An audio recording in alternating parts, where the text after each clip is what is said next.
ఇప్పుడే జీ5 app download చేయండి. చూడండి మీ ఫేవరెట్ టీవీ షోస్ ఎప్పుడైనా ఎక్కడైనా. లైఫ్లో చేసిన తప్పుల్ని తలుచుకుంటూ మా అమ్మ వాళ్ళ కాళ్ళ మీద పడలేక ఇలా ఒంటరిగా ఇక్కడ ప్రీతిని ప్రేమించి పెళ్లి చేసుకొని చాలా పెద్ద తప్పు చేశాను.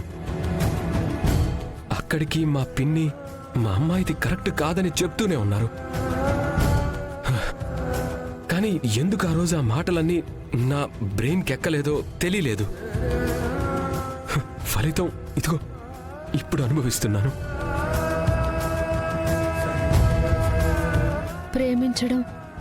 ప్రేమించిన అమ్మాయిని పెళ్లి చేసుకోవాలి అనుకోవడం తప్పు కాదు బావగారు.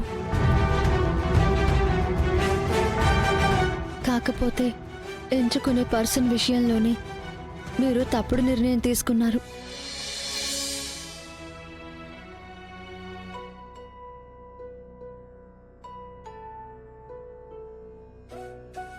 అయిందేదో అయిపోయింది. దాన్నే తలుచుకుంటూ బాధపడుతూ కూర్చుంటే ఏం ప్రయోజనం? మీరే ఎలాగో అలా మీ భార్యని మార్చుకునే ప్రయత్నం చేస్తేనే మంచిది. తను మారదమ్మా. తనకి ఆస్తులు కావాలి, నాకు అమ్మ కావాలి. కానీ ఎలా? దారులన్నీ మూసుకుపోయాయి. అమ్మకి యాక్సిడెంట్ అయిందని, తను వీల్ చైర్లో ఉందని తెలుసు.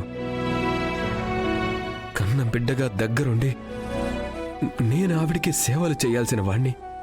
కనీసం ఆవిడ్ని పలకరించడానికి కూడా అవకాశం లేని వాణ్ణి అయిపోయాను.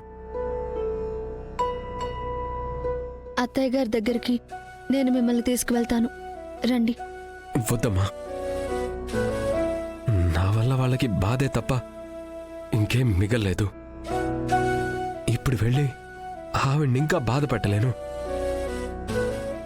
నా దురదృష్టానికి ఇలా ఒంటరిగా కూర్చొని ఏడవటం తప్ప. నువ్వక్కడికే వెళ్తున్నావు కదా, కాస్త నువ్వైనా మా అమ్మని జాగ్రత్తగా చూసుకోవా?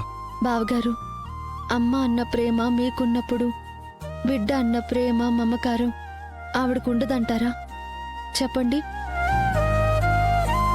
ఒక చిన్న తప్పు చేస్తే తల్లికి కోపం రావచ్చు, కానీ అలా అని బిడ్డ మీద ప్రేమ లేకుండా ఎలా ఉంటుంది?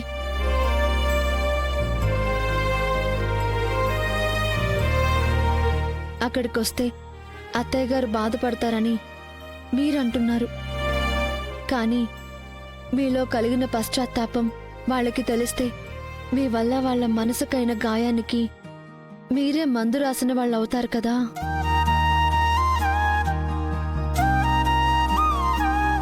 నా మాట వినండి, రండి.